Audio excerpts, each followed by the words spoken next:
had more people but weather coming in. So you guys are the hardy ones that were willing to potentially face weather going home. And I really appreciate that. You know, what I do every day is this. I travel all over the country. I don't even know how many days a year I'm on the road. Rick's on the road a lot, a couple hundred days a year, hanging out with people like you in legislatures all over the country. And I do get asked a lot, why do I do it? And I guess the simplest answer I can give you at baseline is because I feel called by God to do this work. This is what I feel like I was made for at this time in my life. I try to be an obedient servant of the Lord, and this got put in front of me, and as long as it's here, I'm going to work on it. So I would say that's number one. Number two, I do it. Thanks. I appreciate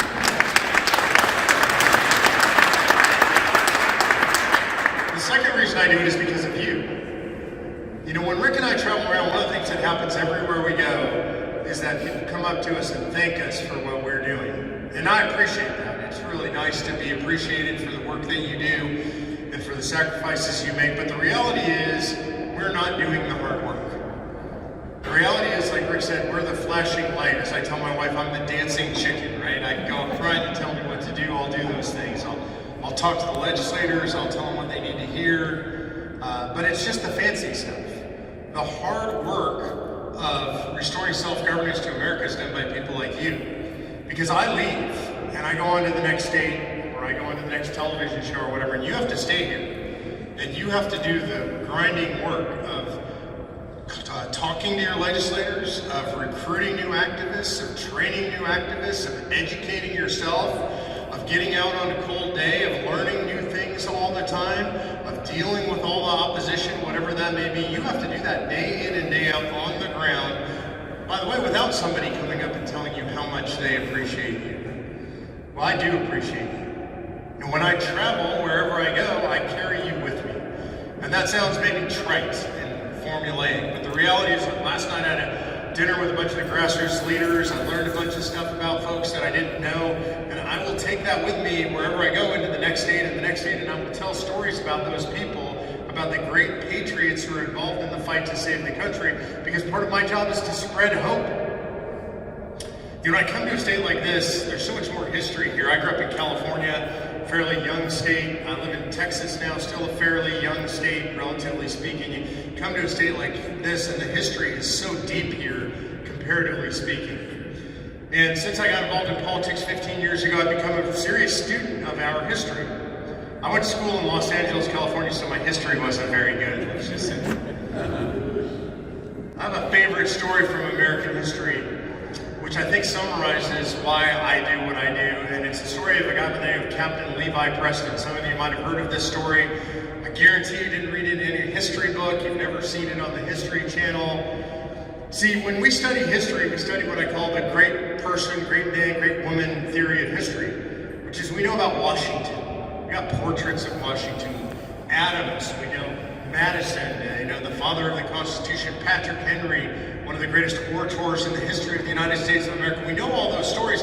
Those are the great figures, the pivotal figures of their time. But they're not the majority, and they certainly aren't the ones that made the history. The ones that made the history are the regular people, people from Kentucky who fought in the war, right? People who were willing to put their lives on the line, whose stories are buried on unmarked graves on battlefields all over this country. Those are the people who actually made the history. We don't know most of those stories. If you dig, you can find some of them. My favorite story from American history is the story of Captain Levi Preston. Preston was a captain in the Continental Army in the American Revolution, one of the original Minutemen. He fought in the battles at Lexington and Concord. And I think we feel like, looking back in history, we understand why those men, why those families were willing to fight in the American Revolution. And there was a historian in 1843 by the name of Mellon Chamberlain that traveled the country collecting the stories of the last remaining Minutemen. 1843, that's a long time after the American Revolution. And if you think about it in time periods, that meant that people he was interviewing were in their late 80s to early 90s. Now, you all know people that age now, and you know lots of sharp people that age. Back then, that was like Methuselah, right? You had somebody 90 years old lived in your town, everybody knew that person, right? And so he happened upon Captain Levi Preston in North Carolina. Preston, of course, was retired at the time. He was in his 20s when he fought in the American Revolution. And Chamberlain asked him a series of questions about why he fought. You can look this up on the internet. The story's all over the place if you go look for it. Captain Levi Preston and Mellon Chamberlain. And Chamberlain actually tells this story for the very first time in 1893, 50 years later. Now, we all mock the media for being so bad nowadays, right? Because it is so bad. We call it the fake media, but what's amazing is there was an antagonistic relationship between the people in the media even in 1893. And Chamberlain is making fun of the media when he starts his speech. Now, the media wasn't mocked because it was fake back then, it was mocked because it was so slow. But the only media in 1893 was really primarily the newspapers, pamphleteers. And so a newspaper generally didn't print until the evening. And by the time the evening newspaper came out, if you lived in a small town, which most people did, everybody already knew the news. They'd go into the mercantile or the barber shop and they'd heard all this stuff. So Chamberlain starts with this joke to mock the media. He says, "I collected this story almost 50 years ago to the day. I trust it will be early enough for the Evening Post." So the same relationship exists. And he wants to tell the story of why Captain Levi Preston fought. He talks about interviewing Preston, and he asked Preston a series of questions, which are the questions that everybody thought led to the American Revolution. He asked him, did you fight over the Stamp Act? Were you frustrated you had to go out and buy stamps and put them on all your documents? It was taxation without representation. It was an offense to free men. And Preston says, stamps? Governor Bernard locked them all in the armory, and I'm sure none of us bought any of those. No stamps. He wasn't frustrated by the Stamp Act. He said, well, it must have been the high taxes on British tea. You all were frustrated by the high taxes, and again, taxation without representation. He said, son, we were farmers. We didn't drink any tea. We drank coffee. No tea tax, no Stamp Act. He said, well, maybe you're reading the great revolutionary writers. You're reading Montesquieu and Burke, and you're reading maybe Thomas Paine, Common Sense. And he said, I've never heard of those men. He said, we were reading the Bible, Almanac, Psalms, but those men you speak of, I know not those names. And so I imagine Chamberlain's a little bit perplexed and frustrated at this point as he's trying to collect this story. He has his view in 1843 of what caused the American Revolution, and here he's talking to one of the guys that fought it, one of the original Minutemen, and the guy says, no, it was none of that. And he says, well, maybe it was the heavy hand of British tyranny. You were just so frustrated because they were just imposing their will on you. And he said, tyranny? I never felt a whit of tyranny. No tyranny, no Stamp Act, no tea tax, no revolutionary writers. And so he's puzzled. And he says, well, Captain Preston, when you went out to fight the Redcoats that day, what did you mean? Preston says, what did we mean? Well, them Redcoats, when they knew why they were there, we had always governed ourselves, and we always intended to, and they meant that we shouldn't. And that's it. That is the essence of the American Revolution, and I would argue it is the essence of the American philosophy of self-governance. Why are we so frustrated with Washington, D.C.? We're frustrated because they tell us what to do all the time. Right? If you think about the things they tell us to do, they tell us what kind of paint we can paint our house, what kind of cars we can drive, what the mileage of the cars has to be, what kind of fuel we can put in those cars, what kind of clothes we're allowed to wear, literally, what kind of fabrics have to be in those clothes, what kind of warning labels have to be in the fabrics, what kind of substances we can put in our body, how they regulate a pond on our property by calling it navigable waters. For God's sake, they tell us how much water our toilets can flush. Can you imagine a guy like Levi Preston tolerating that? Absolutely not. And so we look at Washington, D.C., and we're kind of like a little kid. I remember when my kids would have fights and they were 6, 7, 8 years old, and one of them would say to the other, you're not the boss of me. Right? I see a bunch of people shaking their heads because you've had kids or grandkids. And that's our relationship with Washington, D.C. right now. It's outrageous. It's offensive. The framers and the founders would have been blown away by the stuff that we have allowed Washington, D.C. to do to impose upon us. And so the question is, what are we going to do about it? I hear this all the time. Oh, you know, we just got to elect better people. How's that working for us? Yeah, in 2010, we elected the largest swing class in the history of Congress since 1938. I was one of the leaders of the Tea Party movement, helped that to happen. It was a monumental, amazing, world-changing experience, except nothing changed. And so electing good people is not enough. Donald Trump was elected to the White House. He said he was going to dismantle the federal government and return it to the people. And God bless him for everything he did. Best president of my lifetime, and I'm a huge fan of Ronald Reagan. But for accomplishments, Donald Trump accomplished more.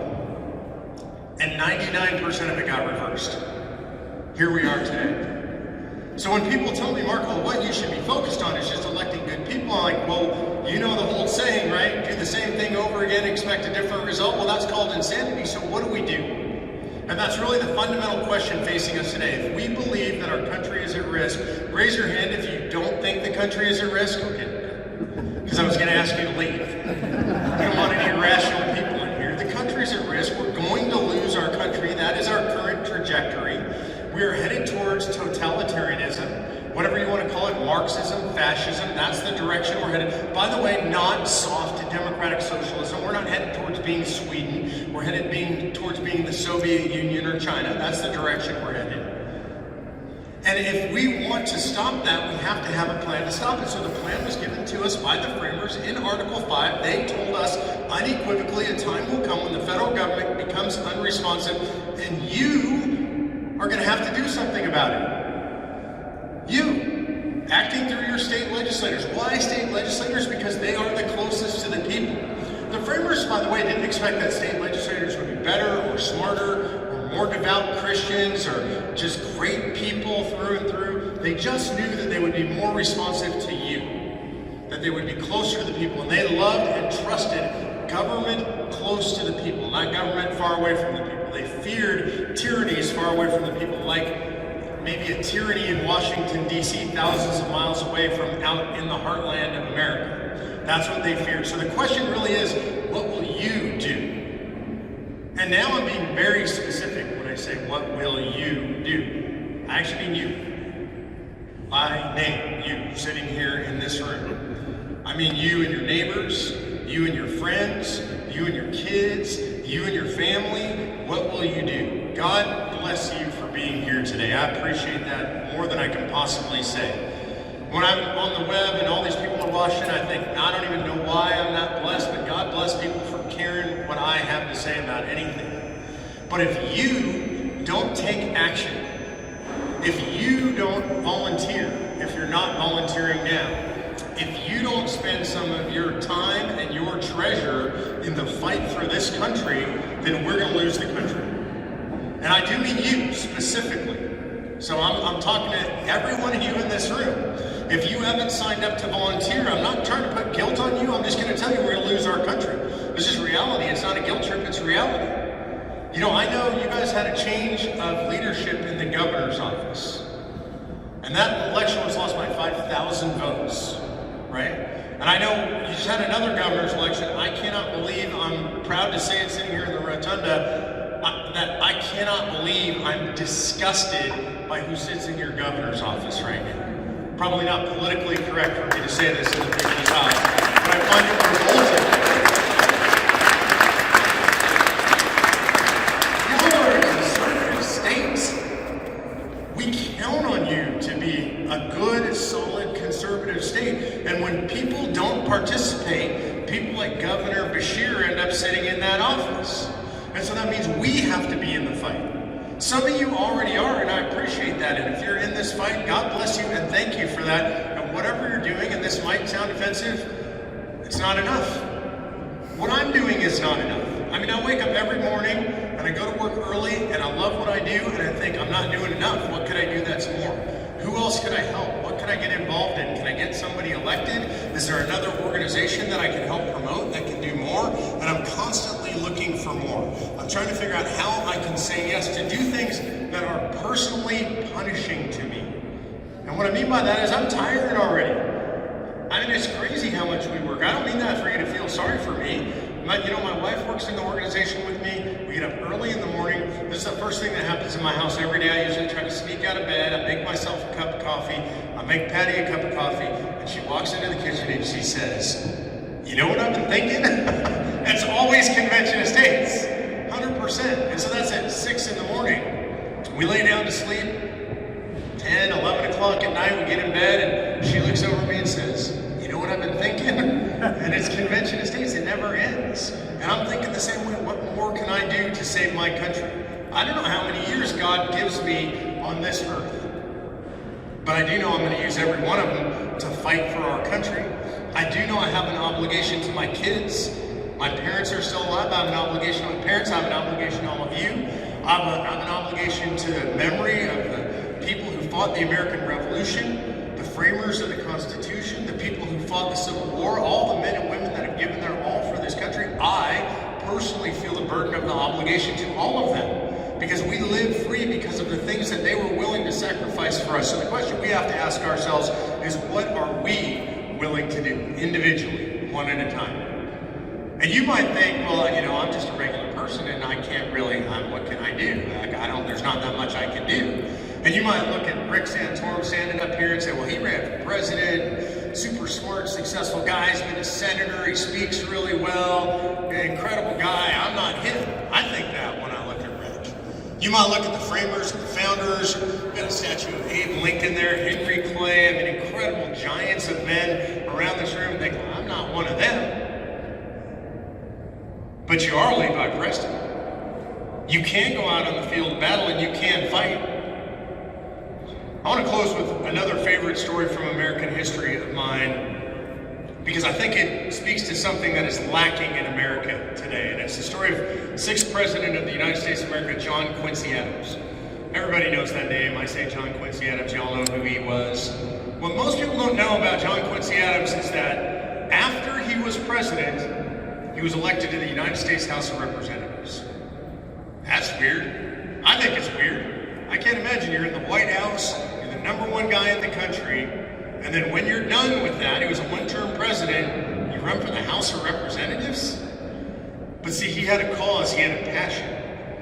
He was a hardcore abolitionist. He believed that slavery was wrong. We had to end slavery. He believed it was his duty to fight to end slavery. So he ran for the House of Representatives, he's elected, and he's elected over and over and over. He served 17 years in the United States House of Representatives. Never a leader, never a committee chair, never in charge of anything, because the only thing that John Quincy Adams cared about was abolishing slavery, nothing else. They hated him. His own party hated him in the House because all he would talk about was abolition. They called him the hellhound of abolition. They hated him so much that they passed the John Quincy Adams Censure Act, which said if he ever spoke about abolition on the floor of the House of Representatives again, they would hold a 5-day censure trial. So he spoke about it so he could get 5 more days to speak about abolition. That's how determined he was. He died on the floor of the House of Representatives. He had a stroke. And actually, if you go there today in Statuary Hall, you'll see on the floor in Statuary Hall a plaque where he fell. That used to be part of the House.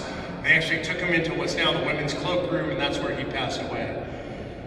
He did not see the abolition of slavery in his lifetime. He was asked shortly before that incident where he died, he was asked by a journalist, why do you do it? You're so annoying. You're so irritating. Nobody likes you. Nobody wants to hear about abolition. Nobody wants to talk about abolition. We're not going to pass abolition. Why do you keep doing it? John Quincy Adams said, duty is ours, and the results belong to God. Duty is ours, and the results belong to God. And I try to remember that every day. Every morning when I get up, I think, what's my duty? What am I obligated to do? What is the right thing to do? What should I do? What must I do if I want to live out my duty? In this country, duty is very undervalued. I think people who serve in the armed services, first responders, might think about their duties. But beyond that, most people don't think a lot about duty. In fact, it's kind of out of fashion in the United States of America. You know, duty is that thing that you do when nobody's looking, but you do it because you know that it's right. You're doing your duty. I would argue you're doing your duty to God, right? Doing your duty means you do things that not only when nobody's looking, but maybe they're a punishment to you. They don't benefit you. You might lose money. You might be giving away precious time in your life. You might be taking time away from your family. You do it because you know it's right. Duty is that thing you do when you pull over on the side of the road and you help somebody and it's late at night and you're supposed to be home for dinner with your wife, but you see some woman out there on the side of the road with a flat tire and you pull over, that's a duty thing, right? You don't get anything for that. There's no reward for that. You're not gonna get a medal for that. You do it because you know it's the right thing to do. You're doing your duty. And I don't think enough people do their duty in this country anymore. You have a duty, I would argue, as a citizen of these United States of America to fight for her. You have a duty to generations past to fight for her. You have a duty to generations to come, to your kids, to your grandkids, to your nieces, to your nephews, to people who are unborn yet, who you will never know, to fight for this country like people who came before you fought for this country. You have that duty. And the question is, will you live up to it? What I want to know is when I lay down on my deathbed, when God comes to call me home, when I get to go to my eternal resting place and be with the Father, I want to feel like I did my duty. I want my reward to just simply be well done, good and faithful servant. I don't want a statue or a medal. I don't want a pat on the back from any man or woman. I just want to know, I want to be able to comfortably say, I did my duty. I did what I could. For me, that means I will fight. There's a day that will come when I will quit. I will quit when the first shovel of dirt hits the top of my casket. That's when I will quit fighting. And so you all have to ask yourselves, what's your duty? And can you look in the mirror and say you're living up to it? You know, on the Declaration of Independence, I've got a copy of that on the wall in my office. It's to the left of my desk. It's on a beautiful piece of parchment. The one I have is actually handwritten. There's a woman in Texas that does them, hand calligraphies them, copies the calligraphy of the original. It's spectacularly beautiful. It takes her 3 days to do it. It was a gift from a friend of mine. Mine's unique, and then it has my signature on it. She does this service where she'll put your signature with the signatures. You wouldn't even notice it if you saw it there. But I love this document. I love the Declaration. The Declaration is the foundation for the United States of America. The Constitution rests on the foundation of the Declaration of Independence. I read it all the time. I go up and I look at it. I don't read the whole thing all the way through, but I'll read a few words, a few sentences, a paragraph. A few years ago, I was reading the very end of it. At the end of the Declaration of Independence are the words, we pledge our lives. What's the rest of it? Fortunes, sacred honors. Our lives, fortunes, and sacred honor. We pledge those things. It's very meaningful to make that pledge, right? It's really interesting because when I read it this time, I'd read it a bunch of times. When I read it this time, I've read right before it, I was kind of blown away what they pledged to. Y'all know what they pledged lives, fortunes, and sacred honor to? It's interesting. I asked this question all over the country, universities, political scientists, politicians. Almost nobody knows this unless they've heard me give this speech. So it would seem normal that they would have pledged their lives, fortunes, and sacred honor to the United States of America, right? Brand new country declaring in their Declaration of Independence, that'd be a good thing to pledge to. Nope. To the flag?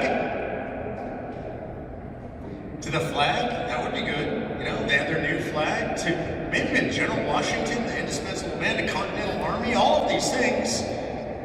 Instead, what they pledged to, it says, with the divine hand of providence watching over us, we pledge to each other our lives, fortunes, and sacred honor. To each other. I think this is really extraordinary. Why did they do that? Because they understood the terms. They understood the import of the document they were signing. They understood the risk. When they signed that document, they all signed their death warrants. They signed the death warrants for their families, and they looked around and said, if we don't stand with each other, Franklin said after the Declaration, if we don't hang together, we most assuredly will hang separately. And they knew that they had to have each other's backs. So when I look around this room, I say with absolute conviction, and I mean it individually, that I pledge my life, my fortune, and my sacred honor to you. And you, and I mean it individually. I really do. This is not some sweeping generalization because it sounds good. Anything I can do to help, I'm going to do. You get in trouble and you call, I'm going to try and help. Doesn't mean I can. I only have so much. We only have so much resources, so much time, but we're going to try. Because, you know, you might get that knock on the door. We've seen a lot of that with January 6th, haven't we?